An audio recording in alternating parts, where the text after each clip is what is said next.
Bem-vindos ao quadro Análise de Valor. Esse é o primeiro vídeo do quadro. É um quadro onde eu vou fazer análise de investimentos, sejam de ativos, produtos de investimentos, classes de ativos, com o objetivo de desmistificar um pouco mais o mundo dos investimentos, tentar trazer mais simplicidade para esse mundo. Sabemos que às vezes muitos números, muitas informações pode deixar a cabeça da gente um pouco confusa, e eu pretendo trazer isso de forma mais simplificada aqui com esse quadro. Sempre lembrando, é uma análise fria, sem emoção, não tem nenhuma recomendação de compra, de venda de qualquer tipo de ativo aqui, é simplesmente uma análise, como o próprio nome do quadro já diz. Então o objetivo aqui é trazer uma análise fria, simplesmente para você entender qual é a atual situação do ativo analisado. Podemos falar de renda variável, podemos falar de renda fixa, e para esse primeiro vídeo eu decidi falar de um ativo que foi muito polêmico em 2025, por conta das divulgações de resultados ao longo dos trimestres, que foram muito abaixo da expectativa. E esses resultados abaixo da expectativa fizeram o preço da ação cair absurdamente, e muitas pessoas acabaram perdendo um pouco, né, a crença nesse ativo. Então o objetivo aqui é fazer uma análise mais fundamentalista, trazendo dados e não colocando a emoção em pauta. E o ativo que eu estou falando hoje é exatamente o Banco do Brasil, o BBAS3. Trazendo já inicialmente aqui algumas informações, né? Lembrando que na divulgação trimestral de resultados, todos eles vieram abaixo da expectativa inicial. Então a gente pode perceber, hoje, né, no dia que eu estou gravando, o valor atual aqui da ação está em 21,72, mas podemos ver que ao longo do último ano teve uma oscilação muito grande, e a primeira grande queda foi exatamente na época que foi divulgado o resultado do primeiro trimestre, que veio abaixo do esperado. Então aqui já tivemos uma queda de 28 mais ou menos, e começou a cair até chegar mais ou menos ali em 21. Quando tivemos a divulgação do segundo trimestre, que foi em torno ali de agosto, nós chegamos no número mais baixo que tivemos ao longo dessas últimas 52 semanas, que foi R$ 18. Desde então, a ação tem se mantido num valor ali meio estável, né, oscilando um pouquinho para cima, para baixo, mas sempre se mantendo ali na casa do 20, 19, 21, 22, né, chegou até R$ 23. E isso tem mostrado que as pessoas não perderam mais a confiança, independente dos resultados não terem vindo como esperado. Foram resultados positivos, o banco não teve prejuízo ao longo desse ano, mas vieram muito abaixo do esperado. Então, outra coisa aqui que eu gosto de destacar, além dos números, eu acho que sites como Status Invest, Investidor 10, Investing.com ajudam bastante você ter alguma informação. Nunca procure olhar apenas para o preço atual. Às vezes a gente acaba escutando de influencers ou até de pessoas em geral, o preço está barato. Mas peraí, está barato em relação ao quê? Porque se a gente for falar está barato, ações que custam menos de R$ 1 ou custam poucos reais estão baratíssimas. Mas a gente tem que sempre comparar o preço atual com projeções de lucro, com resultados do trimestre e coisas similares. Então, sites como esse ajudam bastante. E além desses sites que trazem ali um compilado de informações, nós podemos entrar nos sites da própria instituição, que tem o portal RI, né? RI, para quem não sabe, é relacionamento com o investidor. Então, toda empresa que tem capital aberto em bolsa, eles têm o portal RI, que é para você fazer esse acompanhamento. Você pode ver o resultado dos trimestres sendo divulgados.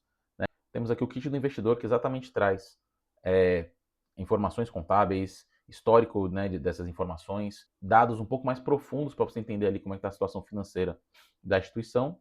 Então, acredito que portais de RI sejam muito importantes para você entender a fundo antes de tomar uma decisão. Mas, por exemplo, a ação subiu, a ação caiu, né? O que está relacionado a isso? Foi uma perda de fundamento? Apenas um ciclo de mercado? Porque nós sabemos que quando o juro sobe, a tendência é que o mercado de renda variável tenha uma queda. Ou os juros caíram, aí a renda variável tende a subir. Então é importante estar antenado o que foi que fez o preço da ação oscilar para cima ou para baixo. Então aqui no RI do Banco do Brasil, eu baixei o kit do investidor, eu trouxe aqui o resultado, né, do terceiro trimestre, que foi o último trimestre divulgado, né? A gente ainda não tem resultados do quarto trimestre de 2025, então essa apresentação aqui, ela de alguma forma, ela traz alguns dados importantes para a gente começar a fazer essa análise de forma mais aprofundada, né? A apresentação começa trazendo ali dizendo que foi um ano desafiador, então nós já sabemos disso. Os lucros vieram muito abaixo do esperado, mas lembrando, não foram prejuízos, tá? Muitas pessoas pensam, o Banco do Brasil teve prejuízo. Não, foram lucros que foram abaixo daquilo que tinha sido projetado no início do ano. Então aqui temos alguns gráficos, né, trazendo aqui capacidade de geração de resultados, que permanece forte do Banco do Brasil. Afinal, é um banco estatal que tem, né, muito tempo já de vida, tem uma capacidade forte ali de geração de caixa. Então, não podemos excluir isso da nossa análise, isso é muito importante. Então, aqui nesse slide temos aqui algumas informações relacionadas a lucro líquido ajustado, né? Fala também de inadimplência, isso é muito importante, a inadimplência diante do cenário de resultado abaixo do esperado, e o custo de crédito também que trouxe aí de acordo com os últimos resultados. Não vou passar aqui pela apresentação toda, né? Acredito que não seja o objetivo aqui, mas eu gostaria de trazer algumas informações para te ajudar a fazer sua análise mais consistente. Bom, então trazendo um contexto do ativo, né, o Banco do Brasil é um banco universal, né, ele tem várias frentes, ele tem forte atuação em crédito, principalmente para agronegócio, né, é um braço muito forte dele, tem serviços bancários em geral, seguros e meios de pagamento. Ele tem uma presença nacional muito forte, né, e tem também internacional, né, tem uma agência em Miami, né, o BB Américas. Ele tem uma base de clientes diversificada e tem um papel relevante no financiamento do agronegócio, como eu já mencionei antes, trazendo forte investimento para o setor. É uma empresa madura, né? Já tem muito tempo o Banco do Brasil, né? Não é nada recente. E tem uma geração de caixa recorrente. Independente dos resultados dos últimos trimestres não ter vindo bom, mas eles foram positivos, eles foram abaixo da expectativa, mas ele tem essa força, né, da geração de caixa recorrente. Isso é muito importante também para quem quer manter ele no portfólio.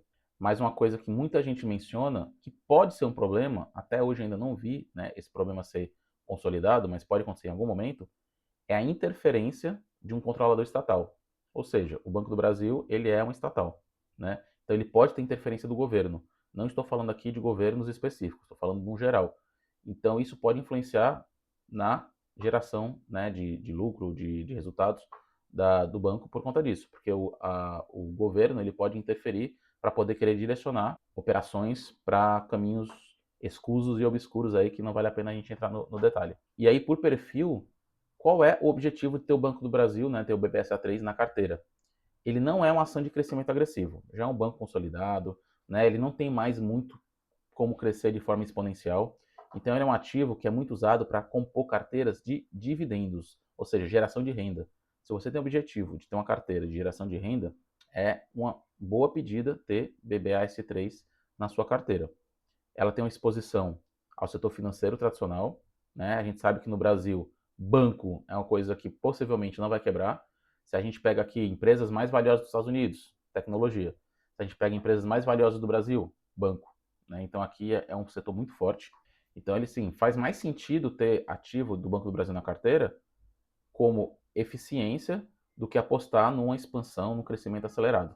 Né? Então é algo que vai te trazer ali previsibilidade. Isso é muito importante. E quais são os fundamentos que realmente importam, né, na construção da empresa, né, Banco do Brasil? O que sustenta ele, de fato, é uma capacidade de geração de lucro recorrente, né? Mais uma vez, vier abaixo do esperado, mas não deixou de ser lucro. Tem um ROI historicamente elevado para os padrões do setor, né? Lembrando, ROI, Return on Equity, quanto cada real investido pelos acionistas, pelos sócios, retorna. Tem uma forte posição em crédito rural, com risco parcialmente mitigado, né, por garantias e subsídios, e tem uma eficiência operacional superior à média dos bancos públicos. Isso é muito bom para o Banco do Brasil. Muitas vezes, quando a gente faz um comparativo entre Banco do Brasil e Caixa, a gente consegue ver essa superioridade do Banco do Brasil por conta dessa eficiência operacional. É um banco que costuma imprimir, entre aspas, né, resultado quando o ciclo econômico ajuda, né, o crédito performa, então ele consegue realmente crescer de forma proporcional. Então, falando aqui um pouquinho do contexto, né, do valuation do Banco do Brasil, lembrando que valuation é o valor da empresa, certo? Não vou entrar em detalhes aqui o que é valuation, vou deixar para outro quadro do canal, que é a jornada financeira. É um quadro mais educacional, tem o objetivo de ensinar, né, de fato, o que são alguns termos, alguns contextos que vão te ajudar a se aprofundar um pouquinho mais no mundo dos investimentos. Então, o Banco do Brasil ele costuma negociar, de forma geral, tá? Com PL baixo, ou seja, o preço-lucro abaixo da média dos grandes bancos. Se você acompanhar alguns dos influencers aí no YouTube, Instagram afora, você vai ver muitos deles falando: o Banco do Brasil está descontado, o Banco do Brasil está descontado.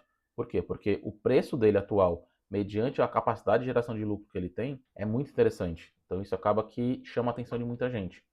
Mas assim, já faz anos que eu ouço isso.